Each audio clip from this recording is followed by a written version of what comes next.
What's up, ladies and gentlemen? Welcome back to the Mock Draft Guy YouTube channel. In today's video, we are rolling right along with our 7-round 2023 team mock drafts, and I've landed on the champs. The Kansas City Chiefs are up next for me. Now, this is a little bit of a different case here. I had two schools of thought. One involved a really big trade and getting a premium player because, the Chiefs are essentially playing with house money. Look at all these picks that they have. And, with the roster that they possess, they could even dip into next year's pool of picks to move up to get a game breaker. And I think that's what they do. But you know how this series rolls. You know that I do not do trades. So if you're interested in the trade, please stick around to the end of the video and I will kind of redo the first round for this. And I will put the trade through and I will show you who I get. I will let you know my thoughts on it. So stick around to the end of the video if you want to see that. So the Chiefs are an interesting case here. They let a lot of guys walk in free agency this year, and I think this is what we are seeing. They also paid Juwan Taylor, 4 years, $80 million. So they had some money. They spent a little bit of money as well, but they let some key guys walk away. What I think is we're seeing the results, or last year we kind of started seeing the results of the Patrick Mahomes contract extension where, they had to pay Tyreek eventually. They wound up trading him. They're going to have to pay Travis Kelce. I know he's 34 years old, but he is still the best tight end in football. I don't think anyone can deny that. They're going to have to pay him as well. They're going to have to pay some of these big pieces along the way. They're going to have to shed some players. They're going to have to give up to keep their core players. So it's really important that they nail these draft picks, especially these high draft picks. Last year, they nailed up and down the draft. They had key contributors all over the place. You think of Isaiah Pacheco was a 7th round pick. Trent McDuffie, when he was healthy, was really good. Karl Loftus went in there and had a few moments as well. I'm sure I'm missing a ton of guys. I know there's another 7th round guy that had interceptions in back-to-back games. I'm drawing a blank on his name, so forgive me for that. But the Chiefs have done a great job over the past few years in drafting very well.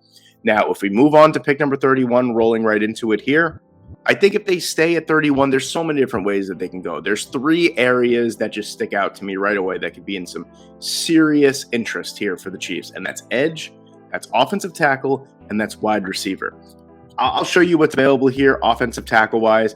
I'm not thrilled with these players here at this point in the draft. I think maybe if Darnell Wright was sitting here, it would be a different story. I would run the card up if I was them, if Darnell Wright was sitting there. But Dawand Jones, a lot of people think he's a 1st rounder. A lot of people think he's a 2nd rounder. I don't know if he's the right pick for the Chiefs at 31. Then you look at receivers, and receiver, man, it's just, there's not too much to really, really write home about. This is a good receiver draft. The way that I categorize it is this is a good receiver draft that doesn't have any elite level talent in it. There's no one that I look at that I could say that guy is going to be bona fide number 1 wide receiver on any team in the NFL. I just can't see it. Maybe Quentin Johnston, maybe Jordan Addison, but past that, that's really it. So I'm not really keen on taking a wide receiver here at number 31. So I'm going to go to the edge pool here, and there's a player that sticks out to me right away. And that's Adetomiwa Adebawore here. I love this guy, and I'm not going to lie to you guys, I wasn't super high on him as a top 50 pick, really maybe about 2 weeks before the combine. Shout out Broshimo. He's been on Adetomiwa Adebawore's case the entire draft season. He was drafting him in the 1st round before it was even cool. People were like, who is this guy, and how do you pronounce his name so well? The fact of the matter is, if you look at Adebawore, you're not looking at his production in college. Now, I think what a lot of people don't realize is, especially with edge defenders, especially with defenders in general, cornerbacks, ball production, edge rushers, defensive linemen, sacks, pressures, stuff like that. The game is so more than those total numbers, because if you look at Adetomiwa Adebawore, you're looking at 12.5 sacks over a 4-year career and in college. So obviously it doesn't blow you off the page. What blows you off the page is his athleticism for his size. He's almost 6'3". He's 282 pounds. He ran a 4.49 at the combine at 282 pounds. He posted the highest athletic score and the highest total score for any edge player in the entire class. So now we're getting into that Odafe Owa territory where he's just an incredible athlete and maybe the production will come.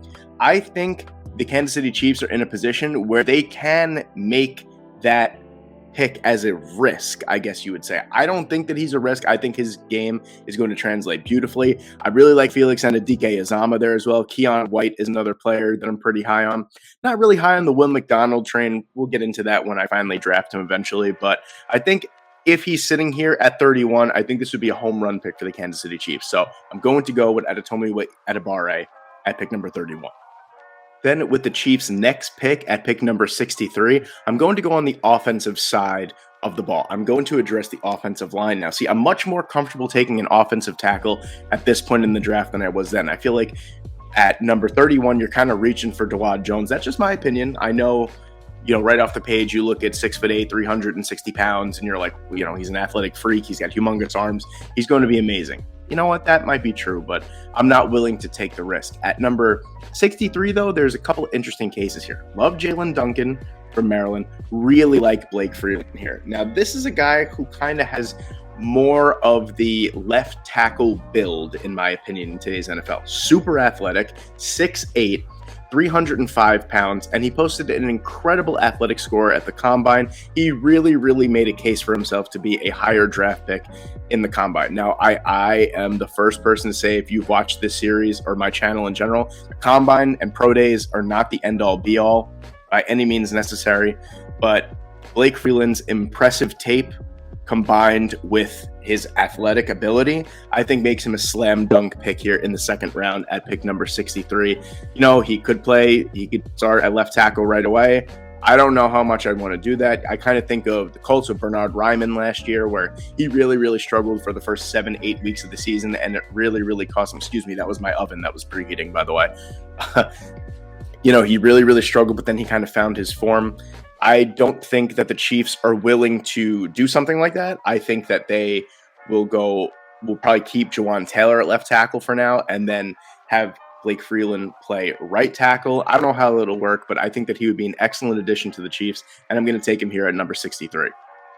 Then with the Chiefs' next pick at number 95, I'm going with a receiver here. I know some people might say, finally you're going with a receiver. And I'm not going to lie, look at all these receivers that are left here. I'm going to bypass all these guys because, first off, I don't think a lot of these guys make it to this point in the draft. I think guys like Michael Wilson, A.T. Perry, Cedric Tillman, Marvin Mims, Rashee Rice, they're going to be gone. Maybe even Jaden Reed are probably going to be gone at this point. I really like Xavier Hutchinson here. I love his size. He's closer to 6'3". He's 205 pounds. You can't argue with the production that he's had at Iowa State as well. Not the greatest quarterbacks to be working with at Iowa State, and he consistently puts up really nice numbers as well. This is a guy that I think could just be really great on the boundary for the Chiefs. And let's face it, honestly, any receiver is going to look way better when you have Patrick Mahomes throwing to him. So I know his lack of top end speed at 4.53, maybe a tad concerning on the outside, but he has more than enough physicality to get the job done on the outside. I think this would be a great pickup. He's got nice long arms as well. He could win 50-50 balls downfield. I think this would be a really nice addition to the wide receiver room for the Kansas City Chiefs. Then with the next pick at pick number 122 for the Chiefs, I'm going to go with some interior defensive line help here. I really like Colby Wooden out of Auburn. 6'4", 288 pounds, so not the biggest wide receiver that biggest defensive lineman that you're going to get, but I really like what he could bring to the table as maybe like a rotational guy, then eventually get into the starting lineup. I mean, next to Chris Jones, you're going to look good in one-on-one situations, of course. He's probably going to be double-teamed most of the time, so anyone next to him, maybe the lack of size, ideal size for the interior of the defensive line at 288 pounds, can be made up by the fact that he could definitely win one-on-one situations. He's got pretty good speed for his size, and he was also first in production score at the NFL Combine as well. So something to lo and behold there. I like Colby Wooden here. Great value in the fourth round for a guy who is basically a 3 or 4 year starter at Auburn. I don't think you could beat it with the SEC pedigree. So I'm going to take Colby Wooden here at pick 122. Then at pick number 134, I think it's that time where we start looking for someone that can potentially replace Travis Kelce long-term. If anything, this is the tight end class to do it. Some might even argue that the Chiefs are looking to take a tight end at pick number 31. I've seen it before in some mock drafts as well. I think it's a little crazy, but this is the draft to do it. There is depth, starting potential up and down the board.